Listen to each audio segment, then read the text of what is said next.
내가 시어머니 집을 리모델링하는데 4만 달러를 쏟아부었다. 그 돈은 내 피 같은 적금과 대출로 모은 거였다. 그런데 이사 직전 나는 그 집 문을 잠그고 열쇠를 던져버렸다. 이제 당신 혼자 살아보세요. 나는 속으로 중얼거렸다. 그 순간 내 가슴 속에 쌓인 원한이 폭발했다. 시어머니의 끝없는 구박과 남편의 배신이 떠올라 나는 웃음이 나왔다. 웃음소리가 집 안을 울렸다. 이건 복수였다. 예상치 못한 완벽한 복수. 나는 서울의 평범한 회사원 김지은이다. 30대 초반, 결혼 5년 차, 남편 민주는 IT 회사에서 일하는 평범한 남자였다. 우리는 강남의 작은 아파트에서 살았지만 시어머니가 계신 노후된 단독주택이 문제였다. 그 집은 30년 된 낡은 건물로 비가 오면 지붕이 새고 벽이 곰팡이로 뒤덮였다. 시어머니는 늘 그 집에서 죽을 때까지 살 거야 라고 말씀하셨다. 하지만 건강이 나빠지시면서 우리 부부가 함께 사는 걸 원하셨다. 지은아, 내가 좀 도와줘. 민준이도 바쁘니까 그 말에 나는 순순히 따랐다. 왜냐하면 그게 가족이기 때문이다. 한국에서 시어머니를 모시는 건 당연한 일 아닌가? 처음엔 가벼운 수리 정도로 생각했다. 페인트 칠하고 바닥 바꾸는 정도? 하지만 시어머니의 요구는 끝이 없었다. 부엌은 최신식으로 해 욕실도 마사지 욕조 넣어. 방은 3개로 나눠 손님 올 때 쓰게. 나는 매일 건설업자와 통화하며 돈을 썼다. 내 통장에서 빠져나가는 돈을 볼 때마다 가슴이 철렁했다. 1만 달러, 2만 달러 결국 4만 달러까지 갔다. 남편은 전마가 좋아하시니까 라고만 할 뿐 한 푼도 보태지 않았다. 그는 늘 바쁘다고 핑계를 댔다. 밤늦게 들어오고 주말에도 회사 일 핑계로 나갔다. 나는 혼자 모든 걸 감당했다. 작업 현장에서 먼지 쌓인 얼굴로 서서 시어머니의 불평을 들었다. 이 색깔은 왜 이래? 다시 해. 내 인내심이 바닥을 치기 시작했다. 리모델링이 진행되는 동안 나는 점점 지쳐갔다. 출근하고 퇴근 후 현장으로 달려가 감독했다. 피곤한 몸으로 집에 돌아오면 남편은 소파에 누워 TV를 봤다. 오늘도 고생했어. 그 한마디가 전부였다. 시어머니는 매일 전화로 재촉했다. 언제 끝나? 빨리 와서 살아. 나는 속으로 외쳤다. 왜 나만? 왜 내가? 하지만 참았다. 한국 여자로서, 며느리로서의 의무감이 나를 붙잡았다. 친구들은 너 미쳤어. 그 돈 왜 쓰냐? 라고 했지만 나는 가족이니까 라고 대답했다. 그게 내 실수였다. 가족이란 게 정말 그런 건지 의심이 들기 시작한 건 그때부터였다. 어느 날 리모델링이 거의 끝나갈 무렵 나는 우연히 남편의 핸드폰을 봤다. 메시지 알림이 떴다. 오빠, 오늘 밤 어때? 발신자는 회사 동료 여자였다. 심장이 멎는 줄 알았다. 나는 몰래 확인했다. 수개월간의 대화. 데이트 사진, 애정 표현. 남편은 나를 속이고 있었다. 지은이는 바빠서 몰라. 그 문장이 내 눈에 박혔다. 분노가 치밀었다. 그날 밤 나는 남편에게 물었다. 이게 뭐야? 그는 당황하며 변명했다. 그냥 장난이야. 진심 아냐? 하지만 나는 알았다. 이건 장난이 아니었다. 그의 눈빛이 거짓말을 증명했다. 우리는 싸웠다. 소리치고 물건을 던졌다. 시어머니에게 전화가 왔다. 왜 싸우니? 민준이 잘못 없어. 당연히 아들을 편들었다. 나는 그제야 깨달았다. 이 가족에서 나는 아웃사이더였다. 리모델링 비용은 이미 다 나갔다. 집은 새 것처럼 변했다. 현대적인 인테리어, 넓은 거실, 최신 가전. 시어머니는 만족해 하셨다. 지은아, 고마워. 이제 같이 살자. 하지만 내 마음은 이미 변했다. 남편의 배신, 시어머니의 무관심. 나는 혼자 울었다.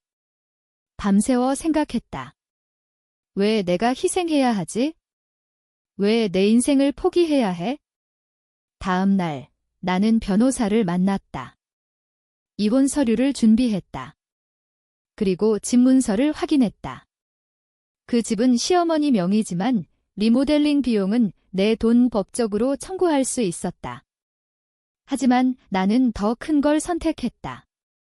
복수. 이사 날짜가 다가왔다.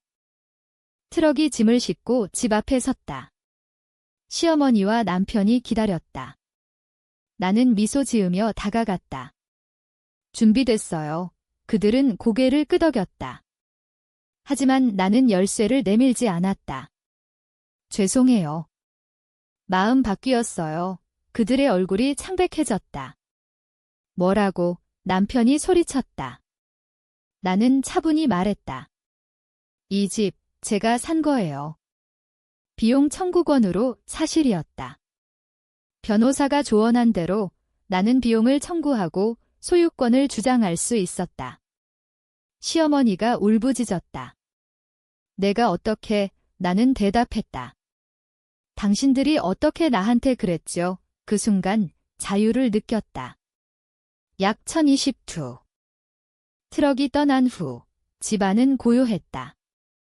시어머니는 소파에 주저앉아 울고 계셨다. 남편은 나를 노려봤다. 지은아, 미쳤어.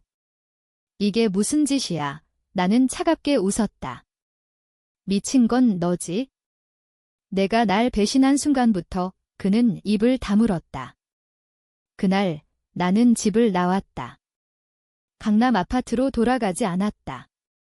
대신 친구 집으로 갔다. 핸드폰을 껐다. 세상이 무너지는 기분이었다. 하지만 동시에 해방감이 밀려왔다.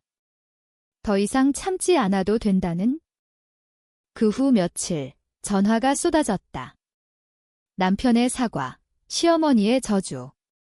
내년 지옥 갈 거야. 그 말에 나는 웃었다. 지옥. 이미 겪었는데. 나는 변호사와 상의했다. 리모델링 비용 환불 소송을 준비했다. 증거는 충분했다. 영수증, 계약서. 법원은 내 편이었다. 며느리의 희생을 인정합니다. 판사의 말이 내 가슴을 울렸다. 하지만 돈이 문제가 아니었다. 상처였다. 왜 가족이 나를 이용만 했을까? 어린 시절을 떠올렸다. 나는 부산에서 자랐다. 아버지는 일찍 돌아가시고 어머니 혼자 나를 키우셨다. 지은아, 강하게 살아. 그 말이 내 인생의 모토였다. 서울대에 입학해 좋은 회사에 취직했다. 민준을 만난 건 대학 동아리에서였다. 그는 부드럽고 착해 보였다. 결혼할 때 시어머니는 좋은 며느리 되라라고 하셨다. 나는 노력했다. 명절 때마다 음식 준비하고 병원 동행. 하지만 대가는 무시와 배신. 소송이 진행되는 동안 나는 회사를 그만뒀다. 새로운 시작을 위해 카페를 열기로 했다. 내 꿈이었다. 리모델링 돈 일부를 투자했다. 강북에 작은 공간을 구했다. 인테리어는 직접 했다. 그 과정에서 나 자신을 찾았다. 이게 나야. 거울을 보며 중얼거렸다. 친구들이 도왔다. 잘했어. 지은아. 그 말에 눈물이 났다. 남편은 여러 번 찾아왔다. 미안해. 다시 시작하자. 하지만 나는 거절했다. 늦었어. 그의 눈에 후회가 보였다. 시어머니도 병원에 입원하셨다. 스트레스 때문이었다. 나는 병문안을 갔다. 어머님, 건강하세요. 그게 전부였다. 그녀는 나를 원망했다. 내 탓이야. 나는 속으로 생각했다. 당신 탓도 있어요. 가족은 서로를 존중해야 해. 카페 오픈 날, 손님이 많았다. 커피 향이 공간을 채웠다. 나는 바리스타가 됐다. 손님들과 이야기 나누며 치유됐다. 한 손님, 이혼 경험이 있는 여자가 말했다. 강해 보이네. 나는 웃었다. 배운 거죠. 그날 밤 일기를 썼다. 오늘은 새로 태어난 날. 하지만 드라마는 끝나지 않았다. 남편이 소송에 반발했다. 그 돈은 가족 거야. 법정에서 우리는 마주쳤다.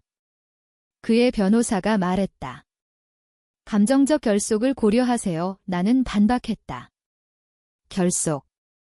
배신이 결속인가요? 판사는 내 증언을 들었다. 메시지 기록, 증인. 승리는 내 거였다. 돈을 받았다. 하지만 기쁘지 않았다. 상처가 남았다. 시어머니 집은 팔렸다. 새 주인이 들어왔다. 나는 그 앞을 지나며 과거를 돌아봤다.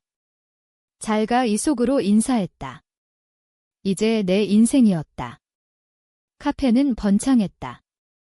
새로운 사람들을 만났다. 한 남자, 카페 단골.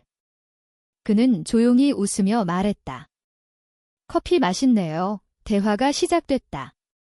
하지만 서두르지 않았다. 상처가 아물 때까지. 카페 생활이 익숙해지면서 나는 점점 안정을 찾았다. 아침에 문을 열고 손님을 맞이하는 일상이 소중했다. 하지만 과거의 그림자가 가끔 드리웠다. 밤에 혼자 있을 때 남편의 배신이 떠올랐다. 왜 그랬을까? 자문했다. 답은 간단했다. 그는 약했다. 시어머니의 압박과 자신의 욕망에. 한국 사회에서 남자들은 종종 그렇게 산다. 가족의 기대에 짓눌려. 하지만 그게 핑계가 될 수 있나? 어느 날 시어머니가 카페로 왔다. 마른 몸으로 문을 밀고 들어섰다. 지은아, 목소리가 떨렸다. 나는 놀랐다. 어머님, 그녀는 자리에 앉아 커피를 주문했다. 얘기 좀 하자. 우리는 마주 앉았다. 그녀의 눈에 눈물이 고였다. 미안해. 내가 잘못했어. 처음 들어보는 말이었다. 그녀는 고백했다. 민준의 외도를 알았지만 숨겼다고. 가족을 지키려고. 나는 화가 났다. 가족. 나도 가족이었어요. 그녀는 고개를 숙였다. 내가 강해서 버틸 줄 알았어. 그 말에 나는 울었다. 강함이 죄인가? 대화는 길었다. 그녀의 과거를 들었다. 젊은 시절 시어머니에게 구박받으며 산 이야기. 나도 내 처지였어. 공감이 생겼다. 한국의 며느리 문화, 세대를 이어지는 고통. 우리는 눈물을 흘렸다. 용서할 수 있니? 그녀가 물었다. 나는 대답하지 않았다. 아직 준비되지 않았다. 하지만 문을 열어둔 채였다. 남편은 다시 나타났다. 이번엔 꽃을 들고. 지은아, 사랑해. 진심처럼 보였다. 하지만 나는 말했다. 사랑은 행동이야. 그는 변화를 약속했다. 상담받기, 시어머니와의 관계 재정립. 나는 고민했다. 이혼 서류는 아직 제출하지 않았다. 왜? 모르겠다. 자녀 감정 때문일까? 카페에서 새로운 친구를 사귀었다. 여성 모임. 이혼 경험자들. 그들의 이야기를 들으며 힘을 얻었다. 너 혼자 아니야. 한 사람이 말했다. 우리는 서로를 지지했다. 그 모임에서 나는 내 이야기를 공유했다. 4만 달러를 썼지만 자유를 샀어. 박수가 터졌다. 그 순간 나는 진짜 강해졌다. 하지만 위기가 왔다. 카페 매출이 떨어졌다. 경쟁 업체 때문. 나는 밤새워 마케팅을 고민했다. 포기할 수 없어. 새 메뉴 개발, 이벤트. 노력 끝에 손님이 돌아왔다. 그 과정에서 남편이 도왔다. 도와줄게. 그는 디자인을 제안했다. 우리는 함께 일했다. 옛날처럼. 감정이 흔들렸다. 아직 사랑하나? 속으로 물었다. 시어머니의 건강이 다시 나빠졌다. 이번 소식에 나는 병원으로 갔다. 어머님, 그녀는 약해 보였다. 고마워. 와줘서. 우리는 대화했다. 과거의 오해 풀기. 그녀는 사과했다. 내가 아프게 해서 미안해. 나는 용서했다. 괜찮아요. 그 말에 그녀가 웃었다. 가족의 유대가 조금씩 회복됐다. 남편과 나는 데이트를 시작했다. 천천히. 커피 한 잔으로. 다시 잘해보자. 그의 눈빛이 진심이었다. 나는 고개를 끄덕였다. 하지만 조건을 달았다. 변화해야 해. 그는 동의했다. 우리의 관계가 재건됐다. 재건은 쉽지 않았다. 매일 싸움과 화해의 반복. 남편은 상담을 받았다. 내 잘못 인정해. 그는 변했다. 시어머니를 설득해 독립생활을 제안했다. 엄마, 우리 각자 살아요. 시어머니는 처음엔 반대했지만 받아들였다. 내들 행복하게. 그 말에 나는 감동했다. 카페는 안정됐다. 단골이 늘었다. 나는 바쁜 나날을 보냈다. 하지만 행복했다. 이게 내 인생. 친구들과 여행도 갔다. 제주도로. 바다를 보며 자유를 느꼈다. 과거는 과거야. 바람이 속삭였다. 하지만 또 다른 드라마가 왔다. 남편의 전 애인이 나타났다. 임신했어. 그녀의 말에 세상이 무너졌다. 남편은 부정했다. 거짓말이야. 하지만 DNA 검사 결과 사실이었다. 나는 충격에 빠졌다. 어떻게 또? 분노가 폭발했다. 집을 나왔다. 카페로 피신했다. 밤새 울었다. 왜 나한테 이런 일이? 시어머니가 왔다. 민준이 잘못이야. 하지만 아이는 죄 없어. 그녀의 말에 나는 생각했다. 아이. 내 인생에. 나는 이혼을 결심했다. 서류를 제출했다. 법정에서 우리는 마주쳤다. 남편은 울었다. 미안해. 하지만 늦었다. 판결이 났다. 자유를 얻었다. 이혼 후 나는 홀로 섰다. 카페를 키웠다. 체인점 계획. 성공했다. 돈이 들어왔다. 리모델링 비용 이상으로. 나는 웃었다. 복수는 성공했어. 하지만 빈자리가 느껴졌다. 외로움. 새로운 만남이 왔다. 카페 손님, 박준호. 그는 작가였다. 당신 이야기 소설로 써도 돼. 우리는 대화했다. 사랑이 싹 텄다. 천천히, 자연스럽게. 그는 나를 존중했다. 강한 여자야. 그의 말에 나는 행복했다. 시어머니와는 화해했다. 가끔 만나 차 마시기. 지은아, 행복하니? 그녀가 물었다. 네, 대답했다. 과거의 상처가 아물었다. 남편은 아이와 살았다. 가끔 연락. 잘 지내? 나는 대답했다. 그래. 내 인생은 새로웠다. 카페에서 나는 손님들에게 말했다. 인생은 선택이야. 그 말이 내 철학이 됐다. 준호와의 관계가 깊어졌다. 우리는 데이트를 즐겼다. 한강 산책, 영화 보기. 사랑해. 그의 고백에 나는 받아들였다. 나도 이 결혼은 서두르지 않았다. 상처가 있으니까.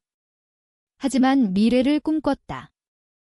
카페 사업은 번창했다. 두 번째 지점 오픈. 직원 고용. 나는 바빴다. 하지만 만족했다. 이게 성공이야, 친구들이 축하했다. 파티에서 나는 춤췄다. 자유롭게. 시어머니의 생일, 나는 케이크를 들고 갔다. 축하해요. 그녀는 눈물을 흘렸다. 고마워. 우리는 가족처럼 먹었다. 과거를 회상했다. 미안했어. 그녀가 말했다. 괜찮아요. 용서의 힘을 느꼈다. 남편은 변했다. 아이 양육에 전념. 지은아, 내 덕분에 깨달았어. 그의 말에 나는 미소 지었다. 잘 돼. 우리는 친구처럼 지냈다. 준호와 여행.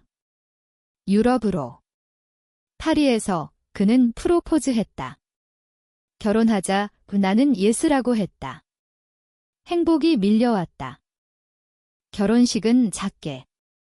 가족과 친구만. 시어머니가 왔다. 축복해. 그녀의 말에 눈물이 났다. 새 시작이었다. 하지만 삶은 예측 불가. 카페에 화재가 났다. 보험으로 복구했지만 스트레스. 준호가 도왔다. 함께라면 괜찮아. 그의 지지가 힘이 됐다. 회복 후 나는 책을 썼다. 내 이야기. 4만 달러의 복수 베스트셀러 됐다. 사람들이 공감했다. 강해졌어요. 독자 편지. 나는 답했다. 당신도 할 수 있어? 인생의 교훈. 희생은 선택이어야 한다. 가족은 존중이 기반. 나는 그걸 배웠다. 결혼 후 우리는 행복했다. 아이를 가졌다. 딸 지은처럼 강하게 키우자. 준호가 말했다. 시어머니는 손녀를 사랑했다. 내가 잘못한 걸 만회할게. 그녀는 변했다. 카페는 체인으로 성장. 나는 CEO가 됐다. 인터뷰에서 내 이야기를 공유했다. 실패에서 배우세요. 사람들이 박수쳤다. 과거의 상처는 추억이 됐다. 남편과는 좋은 관계. 아이를 만나게 해줬다. 형제처럼 딸이 웃었다. 인생은 드라마 같았다. 하지만 끝은 아름다웠다. 나는 창가에 서서 서울 야경을 봤다. 감사해. 속으로 중얼거렸다. 모든 게 의미 있었다. 복수는 시작이었고 용서는 끝이었다. 진정한 자유는 용서에서 왔다. 이 이야기는 끝나지 않는다. 매일 새로 쓰인다. 강하게, 사랑으로.